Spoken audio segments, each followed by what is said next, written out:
Assalamu alaikum, frères et sœurs en islam. Très heureux de vous retrouver encore une fois de plus.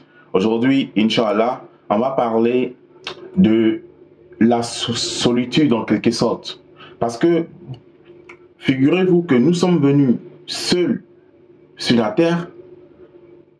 Nous allons mourir seuls, être enterrés seuls, être jugés seuls, et on sera seul à répondre de nos actes. Pourquoi? Parce que beaucoup de personnes aujourd'hui pensent que parce qu'ils ont des amis, ces amis-là peuvent les aider. Alors il dit dans le Coran, il dit les amis les plus intimes ces jours-là seront des ennemis les uns les autres. Pourquoi? Parce qu'ils ne se sont pas enjoints mutuellement la vérité, ils ne se sont pas mis sur le droit chemin, ils ne se sont pas tirés vers le haut. Donc ces jours-là, ils seront ennemis. Même le diable dira le jour du jugement dernier, il dira à ceux qui l'ont suivi, il dira, aujourd'hui, vous n'avez rien à me reprocher. Faites des reproches à vous-même. Moi, je n'avais aucune autorité sur vous. Je vous ai seulement appelé et vous m'avez répondu. Subhanallah. Le diable n'a jamais forcé quelqu'un à tuer son frère. Jamais. Le diable, il insuffle dans ton esprit une idée. Il te suggère une idée, mais il ne t'oblige pas. C'est pourquoi on doit lutter contre notre propre âme, mes frères et sœurs en islam. Et le diable va se désengager le jour du jugement dernier. Il va dire, lui, il n'a jamais aidé quelqu'un à tuer quelqu'un. Il nous a juste conseillé, et on l'a suivi, et on n'était même pas obligé de le suivre. Subhanallah. Et c'est la voie d'Allah, mes frères et sœurs en islam, qu'il faut suivre. La parole d'Allah pour être dans la guidée, pour être sur le droit chemin. Mes frères et sœurs en islam, aujourd'hui, beaucoup d'entre nous vivent en fonction du regard des gens, malheureusement. Comme si le jugement des gens a une importance. Non, je suis désolé.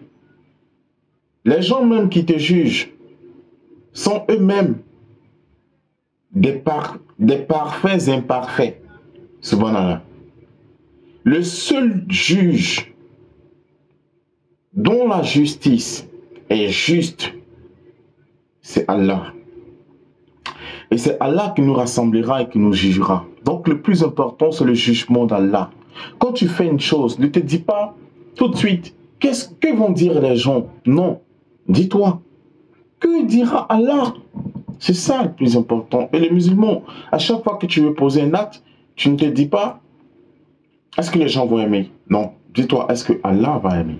Parce que nous, on agit, non pas pour faire plaisir aux gens, mais pour faire plaisir à Allah. Parce que l'homme, tel qu'il est, on ne peut jamais contenter l'homme. On ne peut jamais satisfaire l'homme. On ne peut jamais faire plaisir à l'homme. Jamais. Parce que l'homme est un éternel insatisfait. Allah qui nous a créés, il nous a donné deux pieds avec lesquels on marche, des bras avec lesquels on travaille. Il nous a donné une bouche avec laquelle on parle, des oreilles avec lesquelles on entend, des yeux avec lesquels on voit. Alhamdulillah. Mais nous, quand même, on trouve que Dieu n'a pas fait assez pour nous. Subhanallah. Allah, subhanahu wa ta'ala, chaque jour, il nous donne l'air, l'oxygène qu'on respire. Il nous accorde la sécurité. Il nous accorde notre subsistance. Mais malgré ça, on trouve que Dieu n'a pas fait assez. Et d'autres même vont plus loin pour dire que Dieu les a oubliés. Dieu n'a rien fait pour eux. Subhanallah. Mes frères et sœurs en islam, si tu veux passer ta vie à faire plaisir aux gens, tu finiras non seulement tu ne réussiras pas à faire plaisir aux gens, mais tu finiras par attirer la colère de ton Seigneur. Et ça sera terrible. C'est pourquoi, mon frère, ma soeur en islam, chaque matin quand tu te réveilles, demande-toi, qu'est-ce que je ferai pour plaire à mon Seigneur? Qu'est-ce que je ferai pour faire plaisir à mon Seigneur? C'est ça ta priorité. Et chaque acte que tu poses, pense au jour où tu seras seul devant ton Seigneur, où personne ne pourra t'aider, ni tes amis les plus intimes, ni tes parents, ni tes relations, ni tes diplômes, ni ta fortune, ni rien ne pourra t'aider ces jours-là. Subhanallah. Mes frères et sœurs en islam, il faut penser à cela. Penser à marcher maintenant sur le bon chemin avant qu'il ne soit trop tard. Parce qu'un jour viendra, et ce jour-là, c'est une certitude. Ce jour-là est inévitable pour nous. on sera obligé de nous présenter devant notre Seigneur et de répondre de nos actes.